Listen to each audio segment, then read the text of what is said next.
Muy buenas noches. Estamos en Con Dos que se quieran dos. Como siempre digo, aquí en Quinta Avenida y calle 32, en el barrio de Miramar, en los maravillosos estudios Abdala. Mi invitado de hoy es a la persona que conozco de más tiempo, porque lo conozco, en realidad él me conoce desde que yo nací. Es más, desde que yo era un proyecto, apenas un proyecto, en el corazón de mi padre y de mi madre. Desde esa época me conoce. Tenemos una vida familiar, amigo de mi abuelo, conversaba mucho con mi abuelo, iba a nuestra casa, mi planeta, Fontanar, iba allá, y con los años, por supuesto, se ha convertido en una figura imprescindible de la radio cubana. Es Premio Nacional de Radio, Premio Nacional del Humor, de esas personas que tienen más de un premio nacional. Un hombre que ha escrito durante años los mejores libretos que se han escrito para la radio en los últimos 60 años. Y siempre ha sido un amigo. Esos amigos de la familia, esos amigos que están en la foto de mi bautizo, está él. Y entonces es una entrevista que para mí va a ser muy emotiva, muy memoriosa, y le agradezco mucho que haya venido a don Alberto Luberta. Padre querido, carajo. ¿Cuántos recuerdos? Ya me emocioné presentándote. Sí, imagínate, y después de esa presentación lo único que me resta es darte las gracias. No, o sea, mira, el otro día, a ver cómo empiezo, tengo que colocarme en situación. El otro día estaba leyendo una entrevista de un escritor italiano, que es un escritor de cabeceras mío, se llama Alessandro Barico, y el periodista le pregunta, ¿no te da miedo ser recordado como el hombre que escribió una novela que se llama Seda, que fue un bestseller internacional? Y entonces ahí me surgió la pregunta, ¿no te da miedo, Alberto, que la gente te recuerde nada más por Alegrías de Sobremesa? Bueno, yo creo que no me va a recordar nada más que por la Alegría de Sobremesa. Pero yo tengo muchas otras facetas que también tienen algún tipo de valor, ¿no? Pero sin lugar a dudas, me van a recordar demasiado por Alegría de Sobremesa. Máxime, yo tengo una deuda, que es escribir un libro sobre Alegrías de Sobremesa, que le tengo hasta el título. El título va a ser, recordando a esa voz insignia de Radio Progreso, el título va a ser Aquí Radio Progreso presentando. Ese va a ser el libro. Pero bueno, en este momento no lo he podido ni empezar, lo tengo en la mente. Porque tú conoces la radio, tú sabes que la radio es orar, termina un libreto y ya tiene que estar pensando en el otro. Y yo escribo diariamente, de lunes a domingo. Yo tengo el programa de Alegría de Sobremesa, es de lunes a domingo. Nosotros grabamos el lunes 2 programas, el martes 2 programas, el miércoles 2 programas y el jueves 2 programas. Después tengo un respiro, viernes, sábado y domingo, para coger un poco más fuerza y después para seguir. Alegría cumple 50 años en el aire, medio siglo, que parece que se dice fácil. No. Se dice fácil, medio siglo. Y yo tengo medio siglo más. Sí, claro. Pero ¿cuál fue el reto siempre para ti de escribir un libreto diario? ¿Cómo hacíaslo? Mira, yo empecé en el 61. Se crea un programa estelar en CMQ, yo trabajaba con el CMQ mucho tiempo antes, que se llamaba Fiesta a las 9, en un programa estelar. Y hay un escritor que empieza a escribir un sketch en medio de aquel programa que era suntuoso, la orquesta CMQ, variedades, y se llamaba Toti Pepe. Lo tienes que haber recordado. Claro, Toti Pepe. Sí. Fíjate que el año 1961, ¿qué pasó en el 61? Que fuimos atacados por Girón. Ese programa empezó el 1 de abril del 61. Y el día 15 de abril movilizaba a todo el mundo porque atacaron los mercenarios a Cuba y eso. Bueno, pasaron los días. Días después, día del triunfo, la victoria, nos reincorporamos. Y yo trabajaba cuando aquello de copista, era mecanógrafo, de copiar libretos. Y no aparece el autor, no aparece por ninguna parte. ¿Los libretos de quién, Alberto? Se llamaba Antonio Suárez Santos. Pero yo tenía una habilidad que yo de copiar libretos, yo le conocía los estilos. Una vez a Felipita Rodríguez se enfermó y me dijeron, Luberto tiene que seguir la novela. Y yo empecé a darle vuelta aquello, y se la dejé. Cuando se puso bien, se la dejé ahí mismo. donde mismo lo había dejado, porque yo me fui por la tangente y meter subtramas y eso, lo otro. Y yo hacía así, a veces iba a parar y no podía, y yo le hacía el libreto. La Tremenda Corte, hay libretos míos. Yo tuve mucha relación con Castor Obispo. Y me dice, oye, Luberta, tienes que meterle eso. Yo tenía cierta facultad para el humorismo, pero no era un humorista. Y yo hago un libreto, como conocía a los personajes ya y eso. De 15 días nada más, porque eso había empezado 15 días antes. Y al otro día no aparece el Suárez Santos, y Suárez Santos estaba en Miami. Había cogido miedo y se fue. Y me dijeron, dale. Y a mí, yo, diario. Ahí empezó mi tragedia. Que el humorismo debe ser todo lo contrario. Era una tragedia para mí porque yo no tenía... ¿No tenía oficio? Sí, yo tenía oficio sí tenía, gracias a eso. Si no llego a tener oficio... Pero talento siempre has tenido, o sea, eso no... Sí, pero no para el humor. Yo hacía novelas, yo hacía aventuras y eso, pero yo el humor nunca... Y ahí empecé, ahí me hice humorista a la carrera y prácticamente obligado por las circunstancias. Y empecé, yo dije, bueno, si yo hago un mes el programa, yo sigo. Y seguí, ese duró hasta el año 67. Y se quitó debido a la muerte de Manolín y a otras cosas que no es preciso tocar ahora. Claro. Cambió para Radio Liberación. Se terminó, se me pasaron para Radio Liberación y tenían otra política de programación y quitaron ese programa, quitaron Oiga, quitaron Moncada, ¿no? Acabaron. Pero bueno. Entonces, pero ya para entonces, yo estaba haciendo también Alegría. Los dos programas yo lo hacía. Toti Pepe en CMQ y en Radio Progreso. Hacía Alegría. ¿Por qué? Antonio Hernández, tú te acuerdas de Antonio Hernández, claro. Un gran actor y eso. En aquel momento estaba dirigiendo Radio Progreso. Yo lo conocía de la firma Crucella, que él trabajaba en Crucella y eso. Y me lo encuentro en la rampa y me dice, Luberta, quiero que me tires una mano aquí que tengo, porque ya me consideraba un humorista.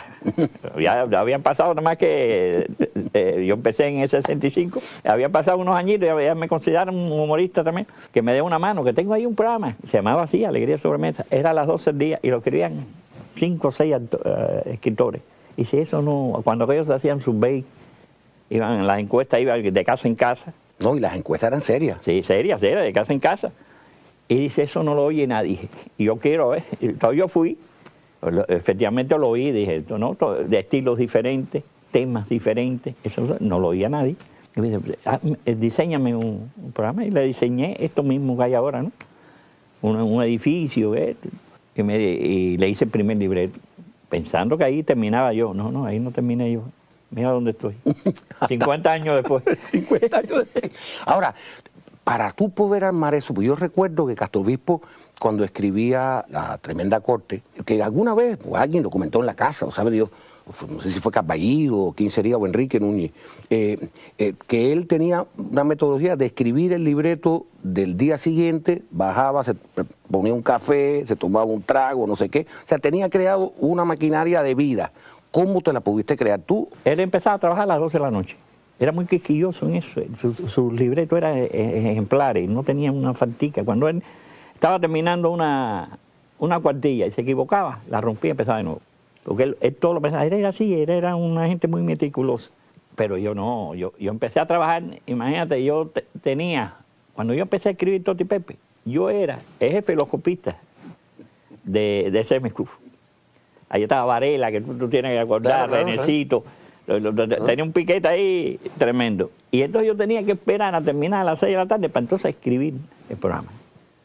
Porque yo no quería salirme de mi plantilla, porque hoy en aquel momento estar en plantilla era muy importante. Años después yo pasé para Radio Progreso, a trabajar en Radio Progreso. Me dieron una oficina ahí. Y yo hacía ahí, yo trabajaba ahí, pero yo trabajaba por el día. Yo me levantaba en mi casa, desayunaba bien, iba para Radio Progreso y ya tiraba todo el día hasta por la tarde que arrancaba para mi casa a comer, a bañarme, a comer y para la cama. O sea, creaste una rutina. Te creé una rutina, sí, como la tengo todavía. Yo ahora me levanto todos los días a las 5 de la mañana, que es la hora que más propicia, porque además yo vivo en un lugarcito bastante caliente, porque tengo la terminal del Lido y los camiones esos que desde las 5 de la mañana están chivando, pero bueno, chivan menos que de día. Y entonces yo me siento en la máquina y termino como prácticamente a las 9 y pico, cuando estoy un poco claro, a las 10. Me baño, y llevo los libretos para Radio Progreso, los del día. El del día. El del día, sí. Yo estoy acostumbrado a trabajar obligado por Cronos, por el dios Cronos. Por el dios Cronos. Que hacer un libreto para el otro día no se me ocurre nada. Ahora, tú hablaste ahorita de la CMQ y eso me va a llevar a antes de la CMQ. O sea, ¿cuándo es que tú decides que tú quieres trabajar vinculado a estos medios? Porque ¿dónde tú naciste? ¿Qué ambiente había alrededor tuyo? Mira, yo nací en el primer barrio obrero de Cuba, el Pogolotti.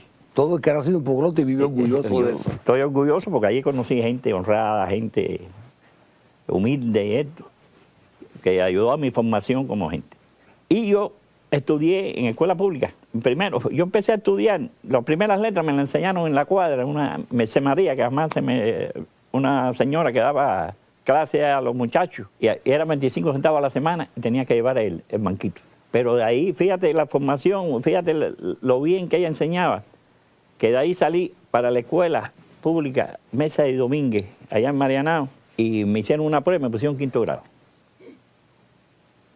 Y 10 quinto y sexto. Yo estaba dando el sexto con 11 años, dando sexto grado. Y en ese año me gradué de mecanógrafo. Eso fue una de las cosas más importantes que yo tuve en mi vida. Haberme graduado de mecanógrafo, pero además me gradué con 98 palabras por minuto, que con 50 ya era aprobado. De ahí pasé a la escuela primaria superior, que era como se llamaba antes, al séptimo y octavo. Y de ahí quería prepararme para entrar en el instituto. Pero bueno, la situación económica, nosotros, 8 hermanos, mi papá suplente de los tranvías, motorista 518, de ver 5 calle Águila, hay veces que se iba a trabajar y no daba una vuelta, no fallaba nadie. Y había que trabajar para ayudar a la familia, porque éramos muchos muchachos. Entonces me matriculé en un curso en Belén, en una escuela nocturna que decía la escuelita de los pobres, a estudiar electromecánica. Yo le tengo miedo a la electricidad, pero en aquel momento dije, electromecánica, voy a estudiar esto. Estuve un año, que nada más que me dio religión y algo de español y esto, pero no, de técnica nada. Y al finalizar el año dice que ya empezaba la técnica y había que llevar un estuche que valía 70 pesos. No le dije al viejo, oye, 70 pesos. Y dice, ¿de dónde? Y dije, bueno, empezó la lucha a trabajar un coquito lado, a limpiar zapatos. Yo limpié zapatos. Hacer 20 cosas. Y de pronto me surge CMQ, que necesitaba un copista. Y allá me mando yo, 15 años. Y entonces yo llego, y cuando me presento, me atendió Iris Dávila. ¿Te acuerdas de Iris Dávila? No, claro que sí, era escritora de... Sí, pero todavía no era escritora, era funcionaria. Era funcionaria ella, primero. Con Omar Díaz Salinero, que también lo tiene que recordar, sí, yo recuerdo atendían la Comisión de Ética Radial. Ellos revisaban todos los libretos y quitaban esta cosa. Y ella es la que me atiende. Pero me dice, bueno, tú estás muy jovencito, ¿qué edad tú tienes? No, 15 años. 15 años, pero bueno, yo lo cumplo en septiembre. Yo llegué a CMQ el 1 de julio de 1947. Estaban inaugurando Radio Reloj, una cabina en la azotea. Y entonces me hacen una prueba. Y le gustó esto. Habló con René Puy, que era el jefe de personal. Y bueno, mira, vamos a empezar estos 2 meses hasta que cumpla 16, contratado, digamos. Pero ponte una combatica y eso para que parezca, porque yo pesaba 100 libras. Bueno, tú todavía eres un hombre esbelto, la verdad, tú todavía eres un hombre... No, pero aquello era un retaco así con 100 libras, 99 libras creo que pesé. Y me dice, va a ganar 70 pesos. Por poco empiezo a dar grito aquí. 70 pesos en aquel momento. Cuando un empleado público ganaba 33. Cuando llegué a casa le dije a la vieja, oye, 70 cañas. En aquel momento no se usaba caña, pero bueno, yo te lo digo. No, está bien. Cuando yo se le dije a la vieja, En esa época se usaban 70 cocos. 70 cocos. Por poco baila toda la familia allí. Y empecé a trabajar ahí. Y entonces, en septiembre, cuando cumplí los 16, me dejaron fijo. Y cuando pasamos a Radio Centro, que fue el 12 de marzo del 48, automáticamente me subieron a 100. Y de ahí fui escalonando. Pues cuando me empezaron a dar responsabilidades, creció el departamento de los copistas, que cuando aquello éramos 2 o 3 nada más, empezamos al expandirse la radio, vino también cosas de televisión y empezaron a crecer aquel departamento, que llamamos a ser 8 copistas. Y yo era el jefe y por eso ganaba un poquitico más hacía algunos guioncitos de musicales y eso. Yo siempre estuve haciendo cosas. Copiábamos libretos a los escritores. Mira, Cañé, yo copié todo el derecho a nacer. El derecho a nacer. Entonces Cañé vendía para allá y para acá y nosotros le hacíamos los libretos. Nos pagaban 50 centavos, pero bueno, aquello era dinero. A Pepito Sánchez sí, ¿tú te acuerdas, Pepito? Sí, porque Cañé, claro que lo recuerdo, y además recuerdo a Cañé perfectamente con aquellos colores que se vestía. Era la bufanda. La bufanda en pleno agosto, y un pantalón verde y una camisa anaranjada. Tú sabes que con el tiempo, un día allá a Rosillo, él ya había dejado de escribir hacía rato, él estuvo viviendo por allá por la playa y después vivía ahí en Atabey. Y llega Rosillo y otro compañero diciendo que él estaba ahí solo con la hermana y que tenía aquello lleno de hierba, de jardín, que íbamos a hacer una brigada. Y yo, bueno, nos enrolamos ahí, fuimos un montón de gente ahí en una guaguita a limpiarle aquello ahí. Y cuando yo llego, él le dice, Rocío, ¿tú no conoces a Luberta? Y dice, Luberta, ¿cómo no voy a conocer a Luberta? Si esto, lo otro. Y oye, tú no has cambiado. Le digo, tú tampoco. Tienes la misma ropa que yo te dejé. Pues yo tenía confianza con él. Es que Felipe Cañé era un hombre como muy popular, ¿no? Era como muy... yo le decía que era un poeta a tiempo completo. Porque él hablaba, como mismo escribía. Decía la luna se sumergió en un mar de estrellas y todo. Pero él era así personalmente también. Era así, era así. Y para todos decía, ustedes ven aquí, van a saber lo que es un cubano bien cuidado, que va a vivir 100 años. No vivió 100 años, pero bueno, vivió 80 y pico años, casi 90. Vivió mucho y murió aquí. Sí, murió aquí. Y murió aquí. Cuando llega la televisión, tú no tuviste tentación de escribir para televisión, quiero decir, en aquellos años que estabas de copista, no te dio ganas de, en un medio nuevo, porque venía la gente de las publicitarias, estaba Enrique Carballido, ya después cuando llega a la televisión, Iris Dávila empieza a escribir, está Delia Fiallo, o sea, hay un grupo de gente que empieza a escribir para televisión. Mira, ahí se crea un programa que era abierto para los escritores, se llama Hotel, no sé qué cosa, no me acuerdo ahora. Y yo empecé a hacer libreticos por ahí. Aunque yo te digo una cosa, yo soy un hombre de radio. A mí la televisión no me llama. Y después tu padre fue director de la televisión y planeamos con él, hicimos un programa, hice varios programas, pero empezamos con uno que se llamaba Peñalver 29, que era un programa costumbrista, que era con Luis Álvarez Guedes, Manolín Álvarez. Y esta muchacha que le decían Pelusa. La hija de Tete Vergara está... sí, la Vergara. La Vergara. Violeta Vergara. Violeta Vergara. Ahí trabajó hasta Jiguero de Cienfuegos. Yo le hice aquel programa era un programa costumbrista, una familia, un barrio, una cosa así. Después hice Secundino Tracy, que lo hacía Alberto con su ayudante, que era Mario Galí y Tachuela. Hice una cosa con Rosita Forné, que se llamaba De repente en televisión. Hice una cosa que también se llama 1 millón de lunes. Escribí muchas cosas, pero no te gustaba. No. Además, la gente me decía, oye, Luberta, me cuesta trabajo aprenderme los libretos tuyos. En cambio, en la radio escribía demasiado. No me aprovechaba del video como hombre de radio. Y entonces le salí viendo aquello. Durante todos estos años ha recibido ofertas seguramente para hacer televisión. Porque no hay buenos libretistas en televisión ahora. Yo he hecho varias cosas con Pulido, con Aurora y Mario, ante todo con Aurora y Mario, bueno, que era la pareja que... Bueno, Aurora y Mario son tus amigos. Sí, de toda la vida. Yo la conocía bien, flaquita, así. Sí. Todavía es bella todavía. Todavía es bella. Aurora es bella. No, si yo le digo a la gente que es una artista, tú la ves sentada allí, así, y le dicen, Aurora va nuevo, y salta aquella mujer, que le cambia hasta el rostro. Es que es otra cosa, es otra mujer, empieza a correr por toda aquella. Está llena de luz, es que Aurora va nuevo está llena de luz. Y después tú la ves, y, ay, me duele la rodilla, me duele esto, pero yo pensé que pegado 20 brincos ahí, porque ella es así, ella se desdobla de una forma tremenda.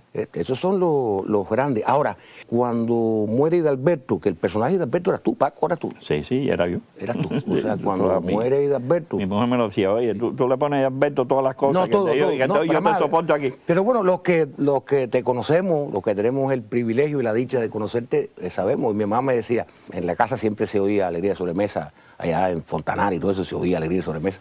Yo puse una vez a Consuelito a trabajar conmigo ahí en... Por eso. Y se oía en la casa, porque mi abuela lo oía siempre, bueno, en fin. Y mi mamá decía, ahí está, ese es él, esas son las cosas de él. Y entonces, cuando murió Hidalberto, creo que fue el primero que murió de los padres del cuadro principal.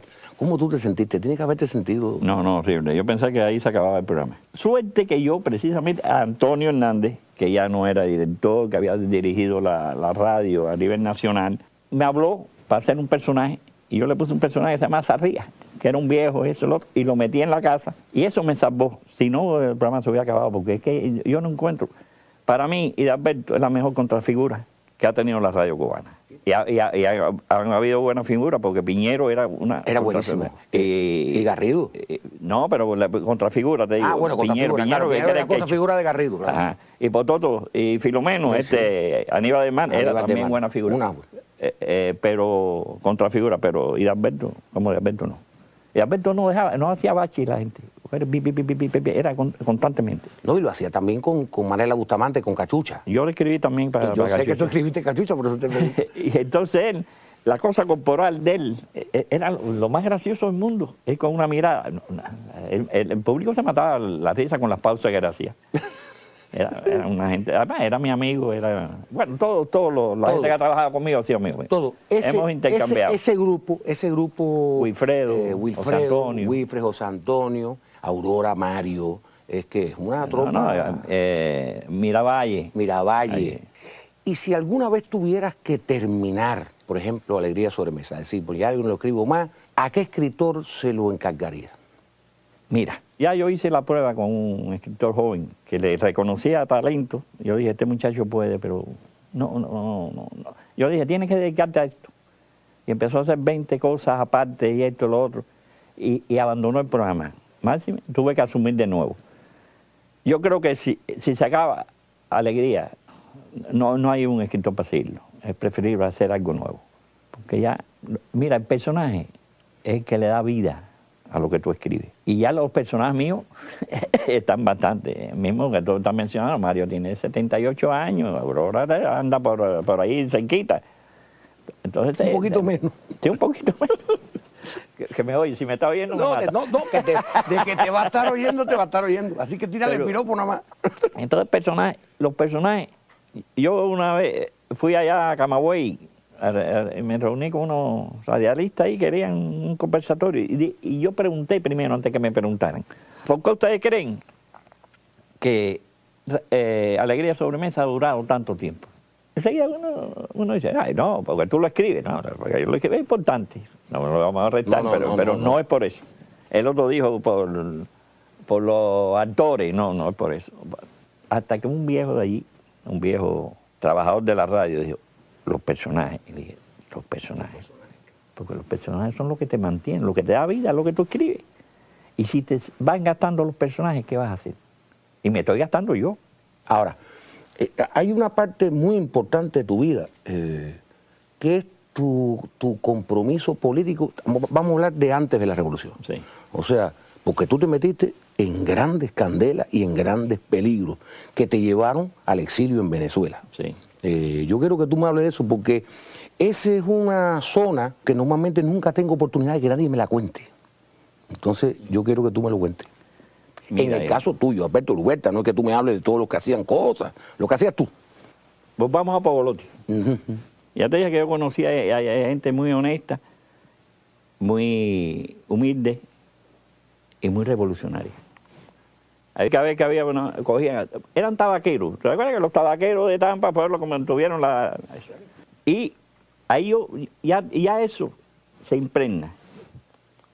Después yo tuve profesores, que yo veo a los muchachos ahora aquí con esto, mis héroes eran Maceo, Máximo Gómez, esto, el machete en la mano. Eso. Porque yo tuve en sexto grado un profesor que era maceísta de eso, pero todos los días te hablaba de Maceo y te hablaba de los próceres. Entonces la historia invita a hacer historia.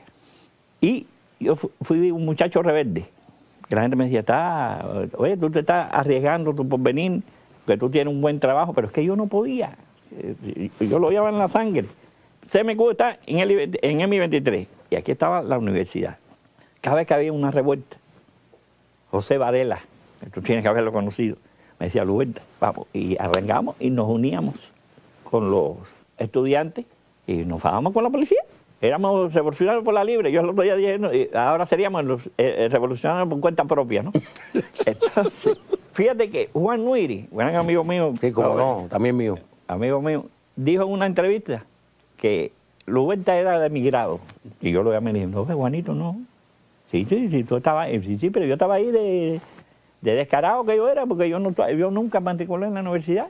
No me digas, usted creía que yo era estudiante de su grado de allí, porque yo estaba metido todos los días, ahí había problemas todos los días con los estudiantes. En medio de eso, gente que me conocía, la diosa me llamó y me dijo, oye, tú estás desgastándote ahí, tú quieres pertenecer al movimiento 26 de julio. Él era el enlace del 26 en CMQ precisamente. Y yo dije, yo no soy político.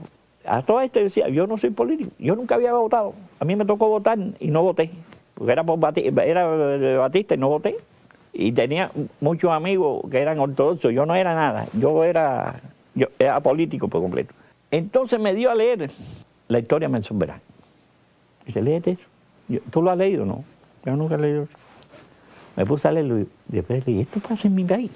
Y me dijo, sí. Y le digo, anótame ahí.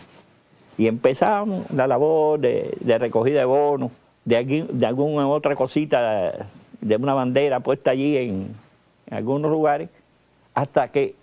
Y los vendedores de bonos para recolectar dinero para el movimiento. Yo era el financiero de eso. Yo lo que tenía en mi casa de bono era que si se me hubiera colado la policía, ya yo me casé, yo tenía una hijita recién nacida.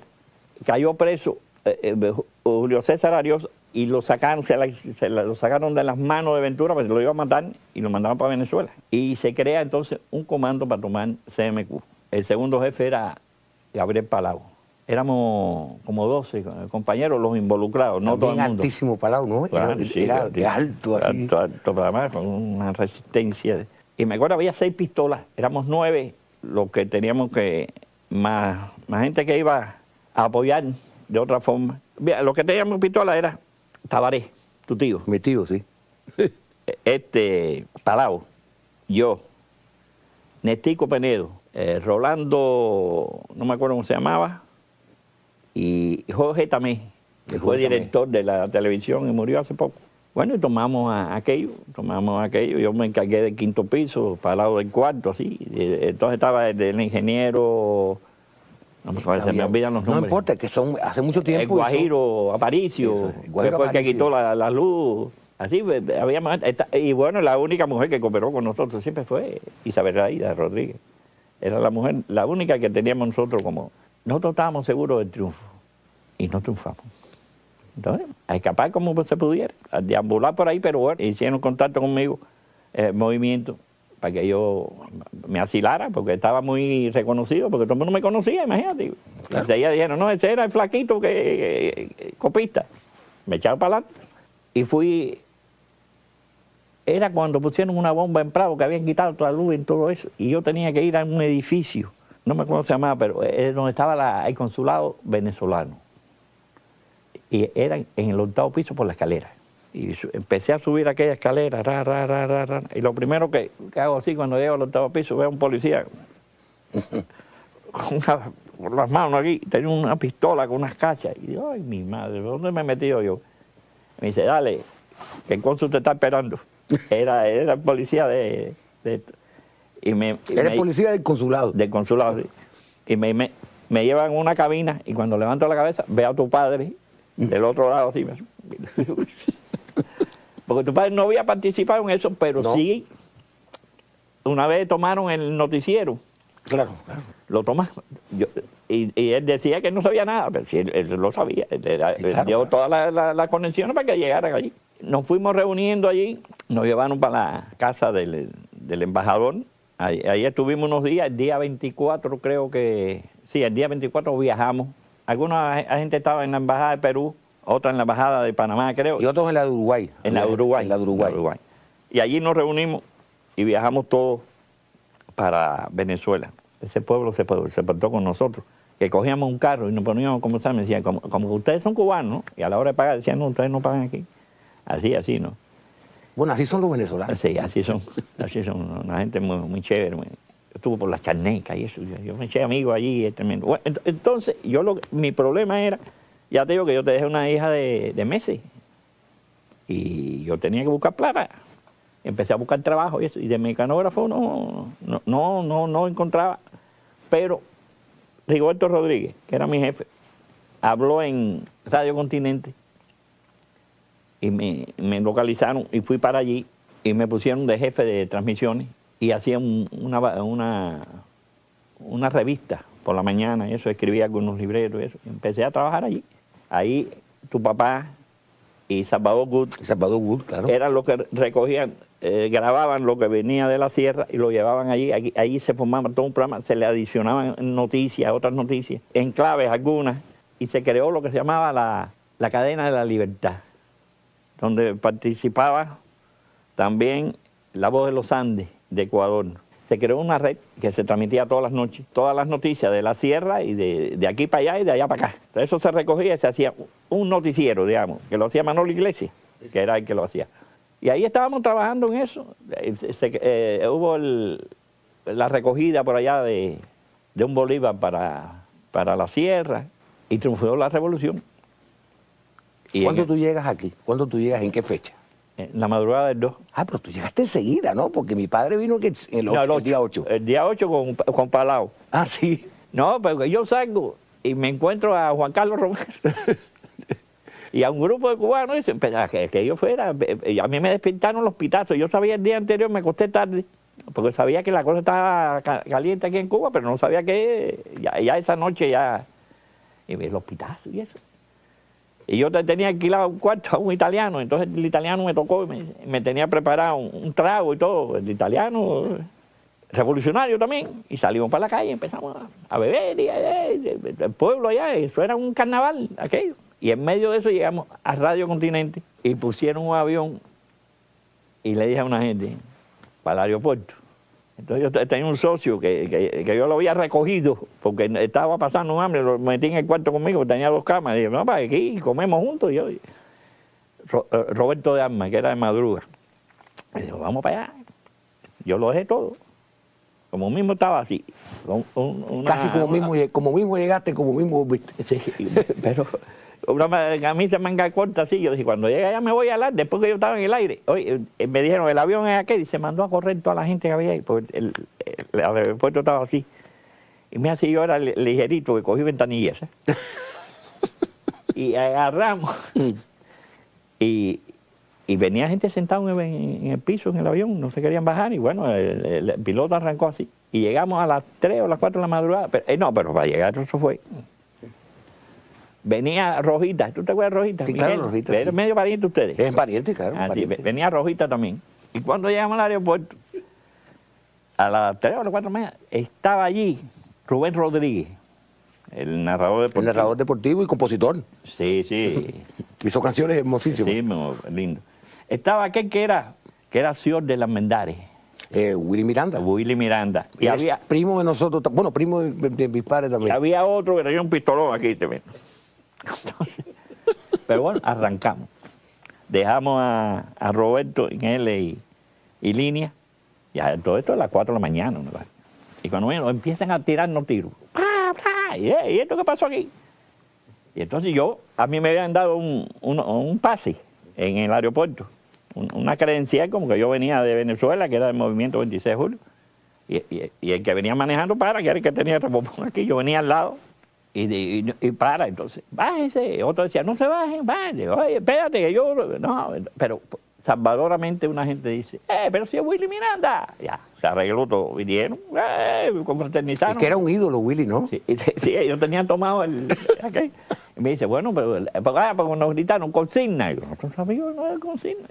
Y entonces, dije, de ahora de aquí en adelante, 1326 era la consigna. Y arrancamos para allá. Y me dejaron allá, 1326, todo el que son consigna, 1326, viene la revolución, toda esa cosa. Y le toqué a mi familia, yo tenía la esposa la había llevado para casa había ido para casa mi mamá con la niña, y a las 5 de la mañana le toqué, le digo, viejo, ¿quién es? Le digo, tu hijo. Dice, ¿qué hijo? Sí, claro. Le digo, vente, a mí me dicen 20. Dice, no, vente está en Venezuela. Digo, no, vente está aquí, abre, chico. No, sí, mamá. Pero ¿cuánto hace aquí? Y entonces, ahí ya. Bueno, ese, tú sabes que es un capítulo, bueno, en fin, estoy así, mira, voy a pasar, esto, por supuesto, para hablar de Caridad y hablar de Albertico, porque Albertico, digo, acaba de tener un éxito tremendo como guionista de uno. Y en una entrevista que yo leí en el Canal Babudo, por supuesto, él habla de, pero sobre todo habla de ti.